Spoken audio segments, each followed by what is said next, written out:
तो उस वक्त क्या था कि जो मुसलमान फौज थी उसके अंदर जितने भी ये राजपूत भर्ती हुए, अधिकतर को तो उन्होंने किसी न किसी ढंग से कन्वर्ट करके ही लिया है। अच्छा। और दूसरे बिरादरियों को यूँ नहीं लेते थे कि भाई ये लड़ेंगे क्या, लड़ने का काम तो इन्हीं का है। अपने हिंदुओं के अंदर भी रिवाज यही होता था कि भाई लड़ना काम जो है ना बनियों का है, ना ब्राह्मणों का है, ना किसी और जाति का। लड़ना काम तो इनका ही है। ठीक है। ये लड़ें मरे कुछ भी करें, हम तो टैक्स दे सकते हैं, पैसा दे सकते हैं, लेकिन लड़ नहीं सकते। तो ज़्यादा करके यही जाते थे। फिर लड़ाई वजह से कभी हार भी हो जाती है। हिंदू फौज हार गई, पकड़ लिए मुसलमानों ने उनको। वो संधि बाद में होती ही थी, 2-4 महीने के बाद संधि हुई, छोड़ दिया उनको, जाओ भाई। वो जैसे अपने गांव में घुसने लगे, वो हिंदुओं ने रोक लिया। कहाँ जा रहे हो भाई? अभी हम तो लड़ाई में छूट कर के आए हैं। छूटना क्या मतलब? तो छूट के अपने घर तो आवेंगे। बोला तुम किस तरह आओगे अपने घर में, तुम तो मुसलमान हो। ये रोहतक के पास है ना, उसका नाम स्टेशन का है, भिवानी से आगे जो आता है स्टेशन। भिवानी से आगे? हाँ, रोहतक के पास? रोहतक की तरफ जाते हुए कलानौर। कलानौर बहुत बड़ा गांव और बहुत बड़ा कत्लेआम। हाँ, वो जो है रांगड़ों का था सारा का सारा। ठीक है। और वो पंवार गोत्र के राठौड़ थे, राजपूत थे। ठीक है। मुसलमान। तो उनको तोड़ने के लिए जब ये जाट और दूसरे जाति के लोग जो थे ना, सभी हिंदू, किसी एक जाति का नाम नहीं, वो उसको तोड़ने के लिए बड़ा है। और फिर वो मिलिट्री वाले हैं, उनका हथियार भी है उनके पास, उन्हें लड़ने का अभ्यास भी है। तो अपने इकट्ठे होकर चलो, काफ़ी बड़ी संख्या में चलो। तो जाने लगे। तो उन्हें जो आसपास हिंदू राजपूत थे, भिवानी के आसपास तो राजपूतों का गढ़ था, हिंदू राजपूतों का भी। मतलब बिठा करो चलो वहाँ। वो बोले भाई क्यों? बोले उन्हें काट करके भगाना है यहाँ से। अभी उनका क्या कसूर है? बोला कसूर तो उनका यो ही है कि भाई वो वहाँ हमारे भाई मरने लग रहे थे, हम इन्हें मार करके खाली करवाएंगे। हम तो कौन जा। क्यों? बोला भाई वो हमारे भाई है। बोला वो मुसलमान, तुम हिंदू, भाई किस तरह हो गए?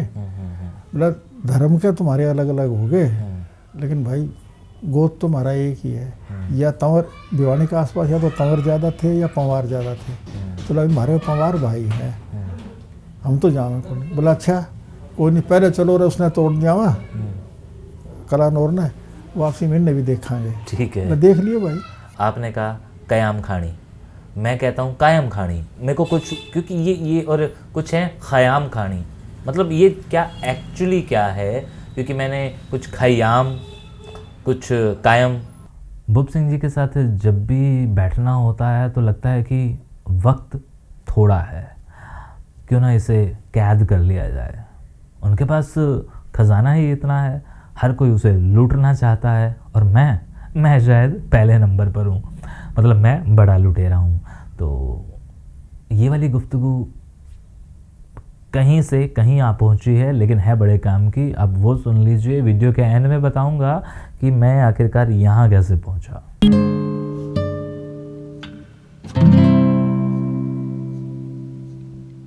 प्रसंगवश कुछ चीज़ें ऐसी भी आई जो हंसी से बाहर वालों के लिए ज़्यादा अच्छी थी। जैसे क्याम खानी मुसलमान हैं। हाँ। वो हंसी से ही उनकी उत्पत्ति है। ठीक है। जो क्याम सर का तालाब बना हुआ है, यहाँ क्याम सिंह चौहान नाम का एक था राजपूत, अपना राजस्थान का। वो शिकार वगैरह के लिए यहाँ आया हुआ था। उसी साल यहाँ फिरोज शाह तुगलक जो था ना, नहर खुदवा रहा था, उसका भी उस दिन यहाँ कयाम था। कयाम कहते हैं पड़ाव। ठीक है जी। और वो भी आया हुआ था। तो चलो भाई वो बादशाह है, हम उसके आगे छोटे राजा हैं, तो वैसे कर्टसी के नाते उससे सलाम करने चला गया। तो फिरोज शाह बैठा था अपना उसके अंदर, कनात सी लगा करके कैंप में, एक तरह का समझो। वो गया ना, तो एक तो वो 7 फुट का जवान था। अच्छा। कयाम सिंह। और कुछ उसने जैसे मतलब वो उसमें घुसा ना, तो वो तनोटी सी को थोड़ी छोटी पड़ती थी लंबाई के हिसाब से। तो उसने बजाय इसको, जैसे आदत होती है राजपूत में, उसने बजाय सिर झुका के, भाई सिर झुकाऊंगा तो बादशाह के सामने सिर मेरा झुक जाएगा, मैंने बराबरी के हिसाब से मिलना है, सिर झुका के नहीं मिलना। ठीक है। तो उसने हाथ से उसको ऐसे ऊपर किया, जो गेट बना रखा था ना। एक तो वो गेट ही ऐसा था कि भाई उसमें से आदमी 5-6 फुट तक का आदमी निकल सके आराम से। और फिर एक 6 फुट का तो वैसे ही था, कुछ ने वो हाथ उठाया, वो उससे क्या हुआ कि वो भरा करके वो अच्छा वो कैंप गिर गया, वो जो उन्हें बना रखा था ना। वो बादशाह ने इसे अपनी तौहीन समझा, बोला ये कौन बदतमीज है, इसको यही पता नहीं कि बादशाहों से कैसे मिलते हैं, गिरफ्तार कर लो इसको। अच्छा, अब बादशाह का तो हुक्म ही बस वो आखिरी अपील तो उसकी हो नहीं सकती, पकड़ लिया। उसके बाप के पास खबर भिजवाई। ददरेवा राजस्थान में एक जगह है हिसार से थोड़ी दूर, ददरेवा के राजा थे वो, उसके पिताजी। वो आए भाग करके, बोला जी क्या बात, बोले इस तरह बदतमीजी, इसको ये पता नहीं, तुमने कुछ सिखाया नहीं इसको। बोला जी कोई नहीं, बच्चा है सिखा ले। बच्चा है बोला, ये पूरा लठ हो रहा है और इसको कुछ आपने अच्छी शिक्षा नहीं दी। बोला जी उसकी जान बख्शो। जान बख्शना एक ही तरीका है, मुसलमान बन जाए ये। अच्छा, बोला जी मुसलमान का इस चीज़ से क्या संबंध है? नहीं भाई, उसने जो बेहुरमती की है ना मेरी, वो मेरा ख्याल है उसने अपना आप को राजपूत और मेरे को मुसलमान समझ करके की है। बोला जी ऐसा उसका मंसूबा नहीं था। बोला नहीं, अब तो जो मेरा मुंह से निकल गया, मुसलमान बने तो उसकी जान बख्शी जा सकती है। बादशाह ने बतेरा समझाया, आखिर उस लड़के से कहा बेटा अगर तू जिंदा रहेगा तो हम कभी तेरे को देख तो लिया करेंगे, अगर इसने तेरी गर्दन कलम कर दी तो किसको देखेंगे, तो मेरे तो एक ही बेटा है। वो फिर पहले तो ना नू करी, फिर वो रजामंद हो गया। ठीक है। तो उसने जहाँ उसकी क़याम गाह थी, किसकी, तुगलक की, ठीक है, वहीं उसने अपनी क़याम गाह में क़याम सिंह को क़याम खां बना दिया। अच्छा, मुसलमान बनने के बाद तो नाम बदलना ही था। हाँ जी, वो क़याम सिंह से क़याम खान हो गया। ठीक है। उसी जगह फिर बाद में उसने उसकी याद में क़याम सर कहते हैं सरोवर को, जैसे अमृतसर जी, ऐसे वो क़याम सर नाम की एक तालाब अच्छा बड़ा सारा बनवाया, अब भी वो मौजूद है और उसको लोग अभी भी क़याम सर के नाम से ही जानते हैं। अच्छा। तो फिर जब बाद में उसको इनाम के तौर पे हिसार जब नया बसा रहा था तो उसने उसको गवर्नर बना दिया हिसार का, फिरोज शाह तुगलक ने क़याम खान को। बाद में जो उनके फिर ऐसा है कि मुसलमानों में शादी ज़्यादा कर लेते हैं। उसने भी कई शादियां की, नवाब हो गया था फिर तो वो हिसार का। उसकी फिर वंश वृद्धि बहुत ज़्यादा हुई, लेकिन वो उसकी औलाद होने से क़याम खानी कहलाते रहे। जितने भी उसके औलाद के आदमी थे वो सब के सब क़याम खानी कहलाते रहे। और एक टाइम ऐसा आया कि क़याम खानियों का राजस्थान के अंदर अच्छा दबदबा हो गया, इनके 2-3 नवाब भी हुए वहाँ। ठीक है। और बाद में ऐसा ही होता, उसने एक बार जैसा सुना जाता है उसने कोशिश की थी कि भाइयों मेरे को फिर बना लो हिंदू। अच्छा। मैं चाहता हूँ कि अपने उनमें मिलूँ भाइयों से और रिश्तेदारों से। अब तो मेरे को वो दूर दूर करते हैं, मिलाते नहीं हैं। मैं चाहता हूँ उनके साथ हिलूँ मिलूँ। वो फिर वो जो राजपूत थे उन्होंने कहा भाई अब ये नहीं हो सकता, तुम मुसलमान बने, तुमने गाय खा ली, तुमने तुम्हारी औलाद वाले थे ये, इन आपस में चाचे ताऊ की बेटियों से शादी कर ली, बहनों से। अब बताओ ये कैसे हो सकता, तुमने काम ही सारे उल्ट कर दी। बोला भाई मैं मजबूर था, मैं जो था ना अपनी मर्जी से कुछ नहीं कर रहा था, डरता हुआ था उस वक़्त। बोला ना, उसको इनकार कर दिया। फिर भी वो जो यहाँ क़याम खानी काफ़ी थे हाँसी का आसपास, शहर में भी थे उनके मकान, वो दबदबा रखते थे अपना। और राजस्थान में तो उनकी 3 रियासतें भी थी। अच्छा। शेखावाटी नाम की एक इलाका है, उस शेखावाटी में उनकी फतेहपुर, झुंझुनू, ये उनकी रियासतें थी क़याम खानियों की। वो अच्छा दबदबे के साथ में वहाँ रहे। ज़्यादातर लोग क़याम खानी मिलिट्री में थे। अच्छा। जब एक हिंदुस्तान में कोई भी मुस्लिम बटालियन नहीं है सारी, क्योंकि जो मुस्लिम बटालियन थे सारी पाकिस्तान चली गई अपनी इच्छा से। हाँ। तो लेकिन ये एक जो राज राइफल है यहाँ, Rajputana rifle regimental centre, Delhi में उसका हेड ऑफिस है, उसके अंदर जो राजपुताना राइफल है उसमें जो है ये क़याम खानियों का अलग से ग्रुप है। अच्छा। अभी वो मुसलमान होते हुए भी ये अपने मिलिट्री में लगे हुए हैं, क्योंकि वो हमेशा एक ही बात कहते हैं, ठीक है जी धर्म बदल लिया, मजबूर को ऐसे भी समझ लो, जात नहीं बदली है हमने, हम वतन से गद्दारी कभी नहीं कर सकते। हिंदुस्तान हमारी मादरे वतन है, लड़ाई होगी तो हम पाकिस्तान से, अगर वहाँ से क़याम खानी आए भी गए पाकिस्तानी मिलिट्री तो हम उनसे भी लड़ेंगे। वो मतलब इस मामले में जब वो खरे उतरे ना, तब फिर भारत सरकार ने उनका वो तोड़ी नहीं उनकी यूनियन, वो रेजिमेंट, उसके अंदर उनको भी बराबर रखा है। तो उस राजपूताना रेजिमेंटल सेंटर से जाट, हिंदू राजपूत, गुजर और ये क़याम खानी 4 लोगों की है वो। ओके। तो ये एक ऐतिहासिक चीज़ है। अब इसी संदर्भ में एक चीज़ और पूछना चाहता हूँ। आपने कहा क़याम खानी, मैं कहता हूँ कायम खानी। मेरे को कुछ, क्योंकि ये और कुछ है ख़याम खानी, मतलब ये क्या एक्चुअली क्या है? क्योंकि मैंने कुछ ख़याम, कुछ कायम, कुछ आपने कहा, तो ये क्या है एक्चुअली शब्द था क़याम। क़याम मायने? क़याम का मतलब जैसे क्या कहते हैं, विश्राम करना, ठहरना, रुकना, ठीक है, विश्राम स्थल उसका था। और ये जो मैंने जो कायम जो है ना, कायम मतलब होता है चीज़ का रहना, कोई चीज़ तब तक कायम रहेगी। हाँ, कायम रहेगी। और क़याम का मतलब है कि वहाँ उसने विश्राम किया, ठहरा। जैसे किसी बड़े आदमी का कहीं रुकना हो, जैसे बाबा नानक देव जी थे, वो जहाँ जहाँ भी गए उनकी याद में गुरुद्वारे खड़े हैं भी, यहाँ वो आए थे, रहे तो उन्होंने यहाँ क़याम किया था। ऐसे ये शब्द असल में है क़याम। फिर जो वहाँ 1-2 राजस्थान सरकार का जो प्रकाशन विभाग है, उसने क़याम खानियों का इतिहास भी छपाया था। ठीक है। तो उसमें भी क़याम लिखा हुआ है, कायम नहीं है। या फिर ये ऐसे ही कई बार ना आदमी एक फ्लो में बोल जाता है, या फिर ना समझी में बोल जाता है, कायम खानी हो यार तुम। मुख सुख के लिए लोग कुछ का कुछ बना देते हैं। ठीक है। बोलने में आसान कायम लगता था उनको बजाय क़याम के। और इसी से जुड़ी हुई एक और चीज़ जो मैं अक्सर सुनता हूँ, मुझे वहाँ से आए हुए कुछ राजपूत आए हुए, मतलब जो फ़ोन करते हैं या मैसेज करते हैं कि मैं उन लोगों की बात कर रहा हूँ जो मुझे इन किस्सों से अक्सर रूबरू करवाते हैं। वो ये कहते हैं कि यार जब ना 47 की मारकाट हो रही थी ना, तब हमारे साथ गुजरों ने भी पंगे लिए, जाटों ने भी पंगे लिए, लेकिन हमारे साथ हिंदू राजपूतों ने हमारे साथ कभी लड़ाई नहीं की जाते हुए, जो मैं पहले आपसे बात कर रहा था। वो कुछ क्या किस्सा था? ऐसा कुछ हुआ था वाकई में? वो ऐसा था जी, जहाँ कोई मुसलमान राजपूतों का गांव था या जिसके ऊपर चढ़ के लोग गए, मुसलमानों की बस्ती थी, तो वहाँ तो हिंदू राजपूत गए नहीं उनको मारने के लिए, मुसलमान राजपूतों को। हाँ, अच्छा। और जैसे बाकी जो कोई जो दूसरे मुसलमानों के थे वहाँ चले गए।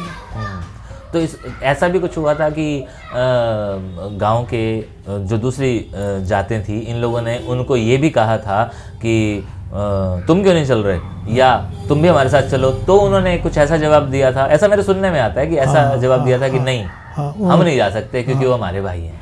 ये रोहतक के पास है ना, उसका नाम स्टेशन का है, भिवानी से आगे जो आता है स्टेशन। भिवानी से आगे? हाँ, रोहतक के पास, रोहतक की तरफ जाते हुए कलानौर, बहुत बड़ा गांव और बहुत बड़ा कत्लेआम। हाँ, वो जो है रांगड़ों का था सारा का सारा। ठीक है। और वो पंवार गोत्र के राठौड़ थे, राजपूत थे। ठीक है। मुसलमान। तो उनको तोड़ने के लिए जब ये जाट और दूसरे जाति के लोग जो थे ना, सभी हिंदू, किसी एक जाति का नाम, वो उसको तोड़ने के लिए बड़ा है। और फिर वो मिलिट्री वाले हैं, उनका हथियार भी है उनके पास, उन्हें लड़ने का अभ्यास भी है। तो अपने इकट्ठे होकर चलो, काफ़ी बड़ी संख्या में चलो। तो जाने लगे तो उन्हें जो आसपास हिंदू राजपूत थे, भिवानी के आसपास तो राजपूतों का गढ़ था, हिंदू राजपूतों का भी, मतलब ये ठाकुरों चलो वहाँ। वो बोले भाई क्यों? बोले उन्हें काट करके भगाना है यहाँ से।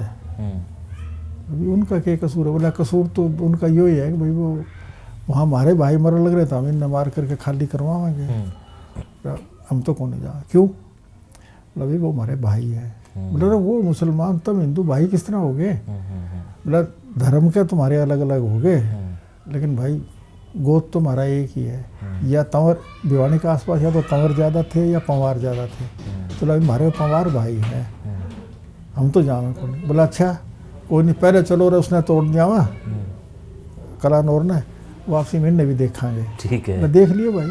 ठीक है। लेकिन वो कहीं भी ऐसा मिलता नहीं कि हिंदू राजपूत उनको मारने के लिए गए हों।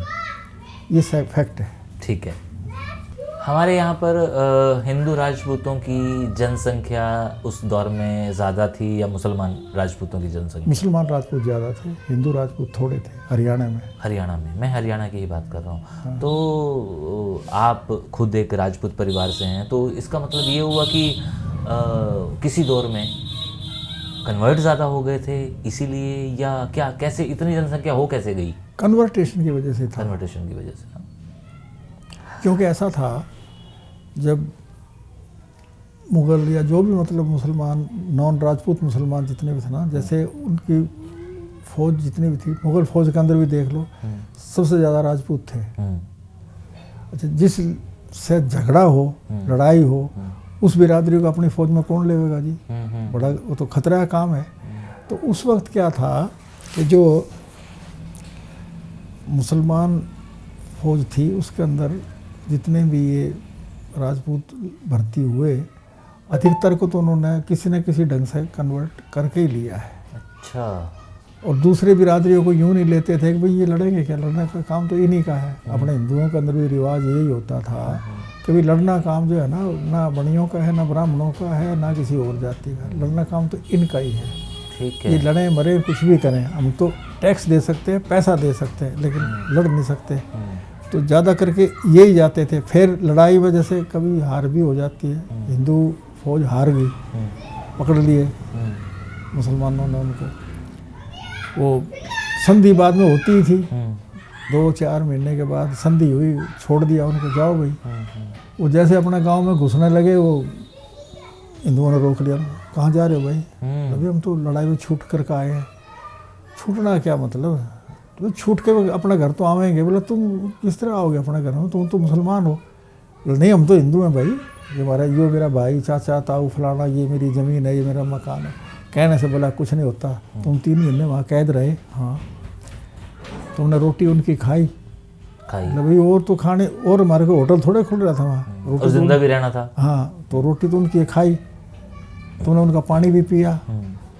कि भाई जो कैद में रखेंगे उनकी मर्जी है, पानी भी दें, रोटी भी दें, तो खाने पीने तो पड़ेगी। बस बोला तुम मुसलमान हो गया। अरे नहीं भाई, हम मुसलमान होते तो वहीं रह जाते, हमें तो वो लड़कियां भी दे देते, जागीर भी दे देते, गांव भी दे देते, सब कुछ दे देते, लेकिन हमें तो अपना धर्म प्यारा, तुम किसी वास्ते तो आए हैं यहाँ, ये कोई दलील नहीं है। तुमने उनके साथ खा पी लिया, तुम नहीं। बतेराओं ने जोर लगाया कि अभी कोई दंड रख दो हमारे ऊपर, दंड दे दो, कुछ रुबाना ले लो हमारे से, कुछ भी करो यार, ये तो गलत नहीं। वो फिर इस तरह से बन जाते थे। ठीक है। मुसलमान का हाथ का खाना पीना खा, उस वक्त के रिवाज ही कुछ अजीब से थे। क्या है, अगर उसने खा लिया, उसको तुम गंगा जल पिला दो, फिर हिंदू हो जाएगा। लेकिन उस वक्त कल्पना ही नहीं थी कि कोई मुसलमान से हिंदू भी बन सकता है। तो इस करके जो है ना, ज़्यादा जो थे, ज़्यादा राजपूत मुसलमान थे तो मिलिट्री में थे, कभी पकड़े गए और हुआ, वो इस तरह से इनकी संख्या ज़्यादा बढ़ गई है। तो आप जब ये वाली बात अभी बता रहे थे कुछ सेकंड पहले ही, तो मेरे दिमाग में कुछ फ्लैशेस घूम रहे थे कि जब पार्टीशन में ये लोग आए, और उसके बाद उस दौर में तो नहीं, लेकिन 70 के दौर में, 60 के दौर में यहाँ के लोकल लोगों ने ये कहना शुरू कर दिया कि आप तो पाकिस्तान से आए हो। तो हम लोगों ने अच्छा नहीं लगता था, और हम बहुत समझाते थे, और आज तक समझा रहे हैं कि भाई अगर हमें अपना, हम तो वहाँ से आ गए, अगर हमें वहीं रहना होता तो हम अपना यहाँ क्यों आते, और वहाँ रहते तो हम बनते ना पाकिस्तानी। यहाँ आने के बाद हम थोड़ी पाकिस्तानी। तो वो जो आप एक एग्जांपल दे रहे थे उसका, वो बिल्कुल एज इट इज़ वहीं का वहीं यहाँ लागू होता है कि हाँ, इन लोगों ने अपना धर्म नहीं छोड़ा, इन लोगों ने अपना धर्म को सही सलामत रखते हुए वापस यहाँ आना समझा, क्योंकि वो एक मुस्लिम देश बन चुका था। मैं एक उदाहरण के तौर पर आपके उस चीज़ को ले रहा था। रिकॉर्डिंग हो रही है क्या? हाँ। तो उसमें जो था ना, जो क़याम खाने का बीच में एक बात मुझे याद आ गई, जो पाकिस्तान चले गए कुछ क़याम खाने, भारत में वो तो हैं, जो पाकिस्तान में चले गए वो भी अब तक जो राजपूती रीति रिवाज उन्हीं का पालन करते हैं। गाय नहीं खाते, चाचे ताऊ की लड़की से शादी नहीं करते, अपना गोद छोड़ के शादी करते हैं। मतलब ऐसा है अभी भी उनके अंदर ये बात उनके अब भी है। यहाँ जो भारत में है वो तो करते ही हैं, हिंदुओं की तरह से भात भरते हैं वो लड़कियों की शादी में, अपनी बहन की जो बच्चे हों उनकी शादी में। और मतलब जो राजस्थान में उनके बारे में तो मुझे पता है, पाकिस्तान का तो पता नहीं, गौ मांस भी नहीं खाते वो। नहीं, मेरी कई बार मुर्तजा से बात होती है तो वो मुझे कहता है कि शुरू में तो हमें बड़ा भाई इतना नहीं लगता था, अब हम अपने बच्चों के सामने वो सब चीज़ें नहीं करते, अब हम भी नहीं करते कि गौ हत्या तो दूर, वो कहता है कि हम नहीं, अब बाकी चीज़ों से भी दूर रहने की कोशिश करते हैं, क्योंकि हमें कभी ना कभी फिर यही एहसास हो जाता है कि थे तो हम हिंदू ही। हाँ, ओरिजिन तो हमारा वहीं से है।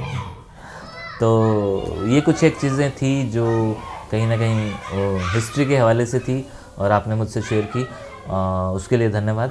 दूसरा ये कि ये वाला वीडियो मैं यहीं ख़त्म कर रहा हूँ, हम लोग हाँसी पे चलते हैं, आपने कहीं और लंबी चौड़ी छेड़ दी।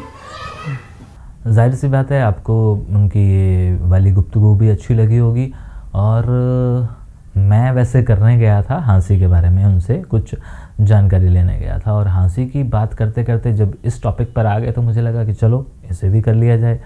और हाँसी वाला वीडियो आप ज़रूर देखिएगा अगर आप हाँसी से जुड़े हुए हैं, क्योंकि हाँसी की जो भूप सिंह राजपूत साहब ने तफसील से ये एक बयानबाजी दी है, इसके बाद शायद आपको हाँसी का कोई इतिहास, हाँसी की कोई वीडियो या हाँसी के बारे में कोई बात पढ़ने और सुनने की इच्छा ही नहीं रहेगी।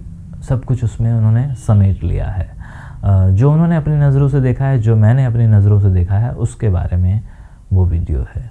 हम बहुत पुरानी नहीं, हम हाँसी के उस इतिहास की बात कर रहे हैं जो कहीं ना कहीं हवेलियों, इमारतों, मंदिरों, मस्जिदों, सड़कों और बाज़ारों में कैद था, और अब क्या है उस इतिहास की बात कर रहे हैं। शुक्रिया।